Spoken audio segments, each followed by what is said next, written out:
Recognized for 5 minutes. Thank you, Madam Chair. And I'd like to thank each of you for being here. The name Columbia is very important to me. I represent Columbia, South Carolina, with Mayor Dan Rickerman, okay? I'm very grateful that my wife, Roxanne, is a graduate of Columbia College in Columbia, South Carolina. And so, so please keep the name positive. Aside from that, I'm also very grateful that I grew up in the holy city of Charleston, South Carolina. And so I grew up with an appreciation of the people of Jewish heritage. At the time of the American Revolution, the largest Jewish population in the New World was in Charleston, South Carolina. The first provincial constitution to recognize Judaism as religion was South Carolina. The first Jewish American elected official in the New World was in the provincial assembly. Sadly, the first Jewish American killed in the Revolution was in Charleston, South Carolina. That's the environment I grew up in, and that's why I just can't believe the environment we're in today. And and it's just got to be addressed. And the barbaric mass murder of October 7th by Iranian puppets of Hamas invading Israel has shockingly revealed that many college campuses are sickeningly anti-Semitic and time again are defending the maniacal Hamas agenda. The agenda needs to be known. They've published it, and it's the Hamas Covenant of August 18, 1988. And it, in Article 7, makes clear to chase every Jew behind a rock and tree until you find the last Jew and kill him behind the rock. And so this is not an accident. And additionally, we need to identify, too, that Hamas is a puppet of Iran, as is Hezbollah, who on January 28th killed 3 young American Army reservists. And so this should not be forgotten, the type of people we're dealing with.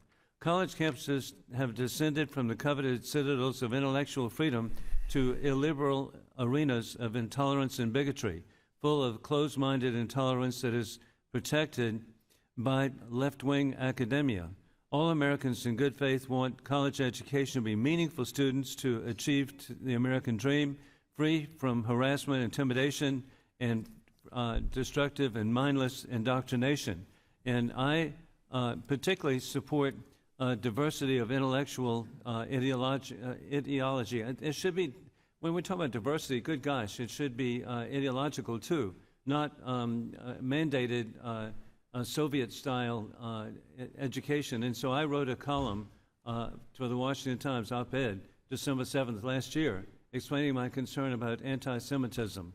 And President Shafik, there are dozens of anti-Semitic incidents documented in the committee's February 12th document request letter, legal complaints by students, and student videos. Sadly, the documents Columbia produced to the committee show the university only suspended 3 students for anti-Semitic incidents between October 7th and March 24th with the Resistance 101 event.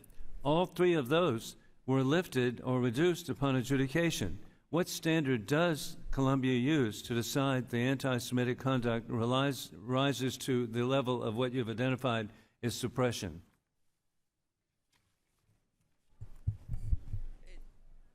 Thank you very much. And I wanted to say I share your deep concern about anti-Semitism and your concern about diversity of thought, which is something that's very important to me in my role as president of Columbia.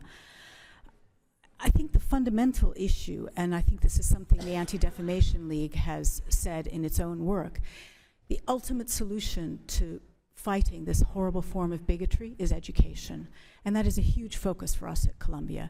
We're changing the way we do orientation for our incoming students to make sure that they're educated about anti-Semitism. And we're also looking at expanding our academic offer. We already have about 50 courses at Columbia on Israel, on Jewish studies, on the Middle East. And we need to expand that in order to ultimately deal with this horrible problem. Well, we would support every effort. And then, hey, I want to express concern too, and that is the Columbia School of Social Work has a glossary which identifies capitalism as a system of economic oppression. I hope that your academics visit Pyongyang. I'm one with former Congressman Elliot Engel. I've been to Pyongyang. I've seen the benefits of socialism and communism. They have reduced what was the wealthiest part of Korea into the poorest, with a per capita income of $867. South Korea, capitalist South Korea, $44,000. The thought of saying that capitalism is oppressive is so insulting and stupid and historically incorrect. And communism, socialism, fascism do not work. Capitalism does. That's why America is the most successful country on earth. I yield back. Thank you, Mr. Wilson. Mr. Takano.